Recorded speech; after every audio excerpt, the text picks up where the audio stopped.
Here's the scene. Saturday morning. You're lying in bed, half awake, reaching for your wife. Not in some dramatic way, just your hand finding her shoulder the way it has for 11 years. She shifts, but not toward you. She pulls her phone between you like a wall, thumbs already moving. Not now, she says. I need to check my schedule. The screen lights her face, and she's smiling. A real smile. The kind you haven't seen pointed at you in months. She taps a quick reply, swings her legs off the bed, and she's gone before you can say a word. That was my bed. My wife. My Saturday morning. My name is Adam Cooper, and that phone had become the third person in my marriage. I own a construction company in Jackson, Mississippi. Built it from a pickup truck and a handshake 12 years ago. I'm not flashy, never have been. I show up, I build things, I come home. Lily used to say that was the thing she loved about me, the steadiness, the hands that could fix anything. That was back when she still noticed. Lily and I met when she was 24. Marketing manager at a firm downtown. Sharp, ambitious, beautiful. I remember the first time she came to one of my job sites, hard hat slightly crooked, heels sinking in the mud, laughing about it. I stood there covered in concrete dust thinking, this woman is going to change my life. She did, just not the way I expected. Things started shifting about 4 months ago. Lily's friend Sandra Taylor, divorced, wealthy, always between spa trips, talked her into joining some upscale gym across town. New membership, new trainer, new wardrobe to match. Sandra drove a convertible and talked about her post-divorce glow like it was a skincare routine. Every time Lily came back from lunch with Sandra, something in her eyes had changed. Like she was measuring our life against a catalog she'd just been handed. You should see Sandra's place, Lily said one evening while I was grilling. She redid her whole kitchen. Italian marble. That's nice, I said. Nice. She looked at me like I'd missed the point of the conversation entirely. Adam, we've had the same countertops since we moved in. They're granite. They're fine. She picked up her phone. Conversation over. That phone. It was on the nightstand, in her hand at dinner, glowing under the covers at midnight. I'd catch her texting, and she'd angle the screen away. Not obvious, not dramatic. Just enough. Who's that? I asked one night. We were on the couch, my arm behind her, some movie playing that neither of us was watching. My trainer. Scheduling. At 11 p.m.? Mike's busy. He trains a lot of people. She said it without looking up, like the question wasn't even worth eye contact. Mike Lewis, 28. Personal trainer at the gym Sandra had recommended. I'd met him once at a gym event Lily dragged me to. Firm handshake, too much cologne. The kind of guy who calls everyone brother. He looked at Lily like she was his best client. She looked at him like he was the most interesting person in the room. I was standing right next to her. Stay with me here, because what happened next is where the ground started to shift. Tuesday afternoon. I'm in my office, covered in drywall dust, and my phone rings. The city of Jackson just awarded my company the infrastructure contract for the new municipal complex. Biggest deal of my career. 3 years of bidding, planning, proving we could handle it. My foreman practically bear-hugged me on the job site. I drove home with the windows down, grinning like an idiot. Lily was on the couch, phone in hand. I stood in the doorway, still in my work boots, dust on my collar, heart pounding. Lily, we got the city contract. She glanced up. Half a second. That's nice. Oh, I need the car Saturday. Mike's got a session in Madison. That's nice. The biggest day of my professional life, reduced to the same 2 words she used for new countertops. Then erased by a gym appointment with a 28-year-old trainer in another city. I stood there, boots on the mat, and something inside me went quiet. Not angry, not sad, just recalibrated. Like when you're building a wall, and you put the level on and realize the foundation is off by 3 degrees. Everything above it looks fine. But I went to the kitchen, poured a glass of water, drank it slow. Then I picked up my phone and called a mortgage broker. Not because I had a plan, because I needed to know exactly where I stood before the ground shifted any further. Thursday. Lily came home, kissed my cheek. What's for dinner? Same voice, same smile, same rhythm, like the midnight texts, and that's nice. And the sessions in Madison had never happened. Because for her, they hadn't changed anything. I almost convinced myself I was overreacting. Maybe Mike was just a trainer. Maybe Sandra was just a friend. Maybe the $400 gym clothes were just clothes. Then Friday. She told me she was staying late for a work event. I drove past her office at 8 p.m. Parking lot empty. Dark windows. She came home at 10:30, showered, kissed my forehead, said the event ran long. Garage floor. Back against the tool cabinet. Our dog, Biscuit, walked over and lay down next to me, pressing his warm weight against my leg. The dusty TV in the corner was playing a trailer for 28 Years Later. I sat there until my back ached and the concrete cold had soaked through my jeans. Didn't cry. Didn't punch anything. Just sat with it. Let it settle like concrete sets, slow, then permanent. Monday morning I called Olivia Hall. A lawyer Jenna Henderson's husband had recommended months ago for something unrelated, but the name stuck. I'm not filing anything yet, I told her. I just need to understand my options. That's the smartest call a man in your position can make, Olivia said. Start documenting. Everything. Texts, charges, schedules, anything that shows a pattern. Don't confront her. The moment you do, she covers her tracks. And if she's not doing anything wrong, then you'll have peace of mind and a clean file. But Adam, men don't call me because they have peace of mind. Tuesday morning, I told Lily my work schedule changed. No more carpooling. Oh, okay. I'll take my car then. She barely looked up. My schedule hadn't changed, but I needed those 40 minutes alone. Needed to stop performing normalcy at 7 a.m. with someone who was texting another man at red lights. I want you to understand what the next 3 weeks looked like from the inside. Because it wasn't one big revelation. It was 100 small ones, each worse than the last. Week 1. Lily comes home from the gym glowing.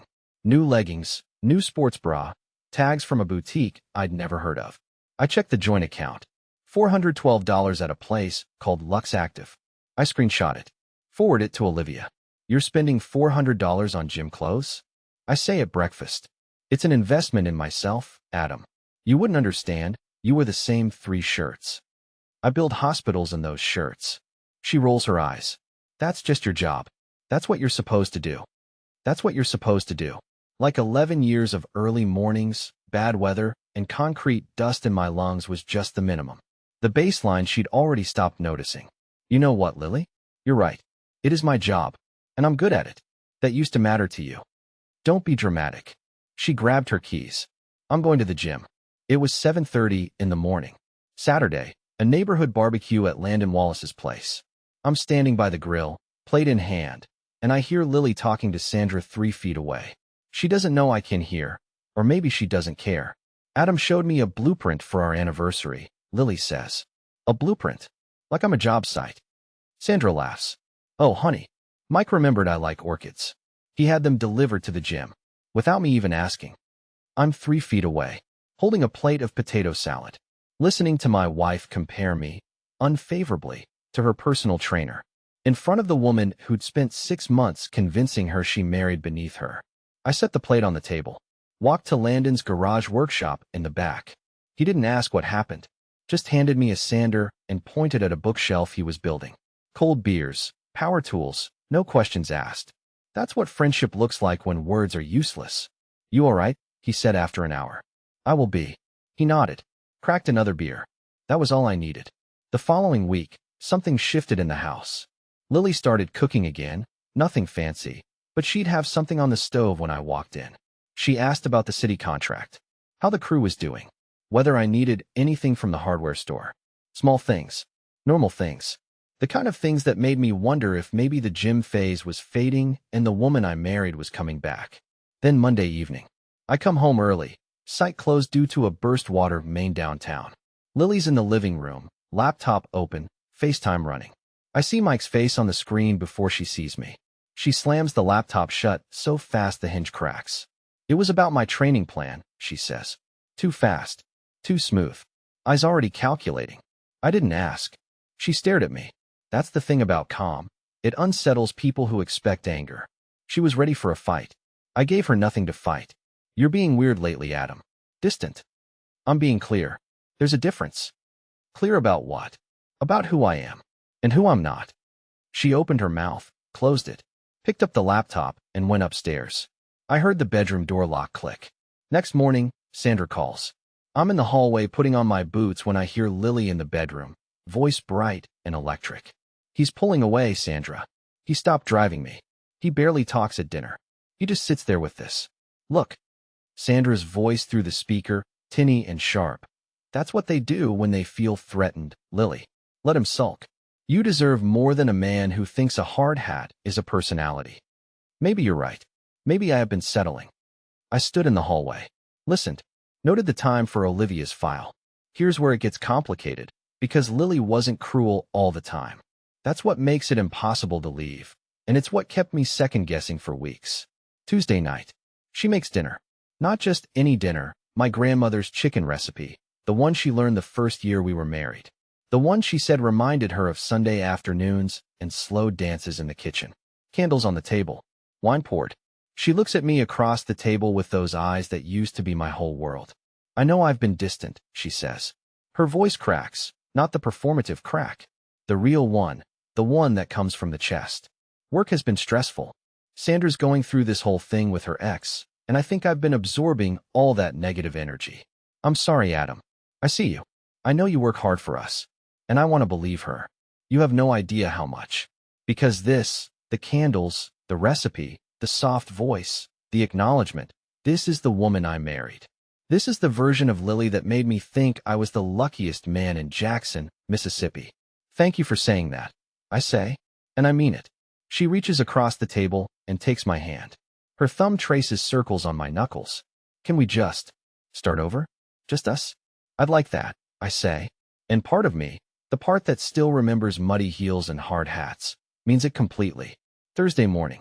I'm pouring coffee, still feeling something close to hope for the first time in weeks. Her phone buzzes on the counter. She's in the shower. I don't touch it, but the preview lights up the screen. Mike, last night was fun. Same time next week? Last night, when she was supposedly at Sandra's book club, the coffee in my hand goes cold. I set it down, put on my boots, drove to work, built things all day with a numbness that settled into my hands like winter. Concrete doesn't lie to you. Rebar doesn't make you dinner and hold your hand while it's texting someone else. That evening, Lily floats in like nothing happened. Hey babe, Sandra and I had such a good time last night. Her book club is actually really fun, you'd hate it. She laughs. Easy. Natural. Like the lie is the most comfortable thing she's worn all day. Sure, I say. Sounds great. She has no idea I saw the text. And I don't tell her. Because Olivia told me. Document.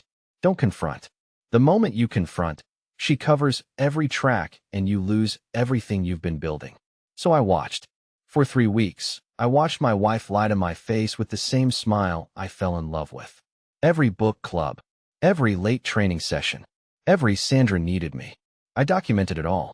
Timestamps, screenshots, credit card charges at restaurants on nights she said she was somewhere else. Olivia was building a file thick enough to fill a binder. You know that feeling when you're watching someone execute what they think is the perfect plan, but you've been watching them rehearse for 6 weeks? Then it happens again. The second time she almost got me. Sunday afternoon. Raining. I'm on the back porch watching the yard flood. Lily comes out with 2 cups of coffee, sits down next to me. Close. Her shoulder against mine. I canceled my gym membership, she says quietly. I look at her. I told Sandra I need space from her too. She's been in my ear for months, and I think she wanted my marriage to fail because hers did. And I almost let her. She's looking at the rain, not at me. Her voice is so steady, so honest, so raw that my chest actually aches. I was jealous of you, Adam. Of how you know exactly who you are. You build things. You finish things. I've never finished anything in my life. And instead of being proud of you, I resented you for it. I almost reached for her hand. This felt different. This felt like the truth. Like the woman behind the phone and the gym clothes and the orchid comparisons was finally standing in front of me, stripped down and real. I don't want to lose you, she whispers. I look at her for a long time. Rain drumming the porch roof. Coffee getting cold. Then stop lying to me, Lily. Her eyes flicker. Just for a second, a flash of something behind the vulnerability. Calculation. Assessment. Then it's gone. I'm not lying. I just told you. You canceled your gym membership? Yes. Which gym? The one Sandra recommended. I pull out my phone. Open the banking app. Show her the screen. There's a charge from 3 days ago. Lux Active. $62. That's a monthly auto-renewal, Lily. You didn't cancel anything. She stands up. The coffee tips. Brown liquid spreads across the porch boards. You're checking my charges now? That's what we are? I'm not checking anything. I'm looking at my own account. Our account. The one you've been draining for gym clothes and dinners you told me were book clubs. She's shaking, but not from the cold. You don't understand what you're doing right now, Adam. I understand exactly what I'm doing. I'm being thorough. She goes inside. Door doesn't slam. It clicks shut. Controlled. Always controlled. The rain keeps coming. Biscuit lies down at my feet, wet and warm, and I finish my coffee alone. That evening she acts like the porch conversation never happened. Makes a salad. Sets the table for two. Puts on a playlist, the one we used to listen to on Saturday mornings when things were good. She's humming. Not performing, just humming. And for one absurd, painful moment, the kitchen feels like home again. Then her phone vibrates in her pocket. She pulls it out under the table where she thinks I can't see. Reads. Smiles. Types a reply. Slides it back. This salad's good, I say. Thanks, babe. That smile. The same one she gives me and gives him, and she doesn't even notice they're the same. I eat the salad. I clear the plates. I go to bed early and lie there in the dark listening to her laugh at something on her phone in the living room below. The ceiling has a crack I've been meaning to fix for 2 years. Some cracks you fix. Some you learn to live with. And some you just stop looking at until the whole thing comes down. 2 weeks later. Tuesday night. Jenna Henderson calls. Adam, I need to tell you something, and you're not going to like it. Go ahead. I was downtown at that Italian place on State Street. Lily was there. With Mike. Candlelit table. His hand on hers. This was not a training session. She texts me the photo. Lily and Mike across a white tablecloth. Wine glasses. Her hand on his arm. She's wearing the earrings I gave her for our 10th anniversary. I look at the photo for a long time. Save it to the folder. Adam, are you okay? Do you want me to come over? I've known for 6 weeks, Jenna. Silence. You've known. Olivia Hall has everything. The house, the accounts, the business, all in my name. Lily's name is on nothing that matters. I started documenting the week she compared my anniversary blueprint to Mike's orchids. 6 weeks. You've been watching her for 6 weeks.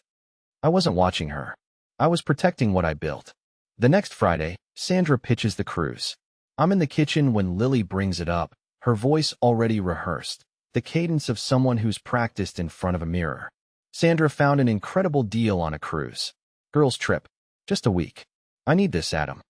And Mike. She freezes. Half a second, but I catch it. What about Mike? Is he covering your sessions while you're gone? Or are you pausing? Pausing. Obviously. She recovers fast. I need this. You wouldn't understand. You don't take care of yourself. Go on the cruise, Lily. Really? You said you need it. Go. She looks relieved. Maybe even touched. She thinks she's winning. What she doesn't know, while she's browsing cruise line packages with Sandra, Chloe Wood is finishing the property appraisal on everything I own. The house, the rental on Lakeland Drive, the lot I bought 3 years ago, all appraised, documented, restructured. Olivia has the full financial picture. My business assets are protected. Every screenshot, every timestamp, every forwarded text, organized and ready. Wednesday night. I'm brushing my teeth. Lily leans against the door frame. No phone. No agenda. Just her. Do you still love me, Adam? I look at her reflection. Toothbrush in hand. Foam on my lips. The most honest question she's asked in months, delivered while I'm standing in a bathroom with Minnie spit on my chin. I loved who I thought you were. Her face changes. Not anger, something rawer. Frightened. What does that mean? It means I used to come home and feel like I was arriving somewhere. Now I come home and feel like I'm performing. And I'm tired of performing, Lily. Adam, I see what's happening. I've seen it for a while. And what I can't get past, the thing that keeps me up, isn't even the worst part. It's that my pain didn't matter to you. It wasn't something you tried to fix. It was something that made you feel powerful. She starts crying. Messy, real, shoulders shaking, no mascara to protect. I don't know what's happening to us. I do. But you're not ready to hear it. She reaches for me. I let her hold my arm. Don't pull away, but I don't reach back. And she feels it. The void where the old Adam used to be. The man who would have held her face and promised they'd figure it out. He isn't gone. He just stopped building rooms in a house she already left. Saturday morning. I'm at the kitchen table, coffee in hand, scrolling past scores from the Youth Soccer League Landon coaches. Lily's upstairs getting ready. Her phone is on the counter. Face up. A text lights the screen. Mike, I'll take you this weekend. Lily walks in, picks up the phone, reads it, smiles. I've known about Mike for 2 months. Every gym session, every candlelit dinner, every text, documented, time-stamped, forwarded to Olivia. The mortgage broker finished the restructuring last Tuesday. Chloe finalized property assessments on Thursday. Every lie she told went straight into a file she doesn't know exists. She thinks I'm the same man who showed her a blueprint for our anniversary. Oblivious. Steady. Predictable. She's about to learn what a builder does when the building is finished. Saturday afternoon. Mike pulls up in his black SUV. Lily grabs her gym bag, overpacked for a training session. She stops at the kitchen door. Don't wait up, she says. Almost bored. I look at her. The woman I married. The woman who used to laugh with mud on her heels. The woman who told a barbecue full of neighbors that a blueprint was my idea of romance. Go ahead, I say. She leaves. The door clicks shut. I listen to the SUV pull away. I pick up my phone. Text Olivia. We have everything we need. Monday morning. 8:15. Lily's at the gym. Mid-warm-up, stretching in front of the mirrors with the morning crowd around her. A process server walks through the front door, crosses the gym floor, and hands her a manila envelope. Lily Cooper? Yes. You've been served. She opens it standing in workout clothes, mirrors on every wall. The morning regulars frozen mid-rep, reading divorce papers filed by a man she thought couldn't see past a blueprint. Her first call is to me. I let it ring 3 times. Adam, what is this? Read it. You filed. You filed without telling me? Without even a conversation? We had 4 months of conversations, Lily. You just weren't in them. I made mistakes. I know I made mistakes. But this, you called my life's work just your job. You told Sandra I was less romantic than a man who delivers orchids. You spent our money on dinners I wasn't invited to, wearing earrings I gave you. And you smiled through every single lie. Silence. Long enough to count. You said, that's just your job. That's what you're supposed to do. You were right. And this is just my lawyer doing hers. Adam, please, you said Mike takes care of you. Let him start now. I hang up. Set the phone down. Pour another coffee. My hands are steady. An hour later, Jenna texts. Lily's calling everyone. Full panic. Lily calls Mike. Voicemail. Calls again. The number's disconnected. Drives to the gym. The front desk tells her Mike Lewis took a position in Nashville. Left Friday. No forwarding address. The orchids, the texts, the candlelit dinners. Gone with a man who was already packing his car while she was planning their weekend. She calls Sandra. Sandra listens for 30 seconds. Honey, you need a lawyer, not a friend. I really can't get involved. Click. I'm sitting in Landon's workshop. Cold beer. The bookshelf we built together is standing against the wall, solid, level, square. He's already sanding something new. What now, he asks. Something new. He nods. Hands me sandpaper. Some mornings now Biscuit lies at my feet, and the light comes through the kitchen window, and it's quiet. Not empty quiet, honest quiet. I think about 11 years. Blueprints and hard hats and muddy heels, and a woman who stopped seeing what I was building. Not just the company, us. I kept adding rooms to a house she'd already left. And when I finally stopped hammering, she didn't notice the silence until the walls came down around her. She's in a parking lot with a gym bag and a legal envelope, and nobody is coming to pick her up. And me, I'm already pouring the next foundation. Dear listeners, that's our ending. If it resonated, subscribe to support the channel. See you next time.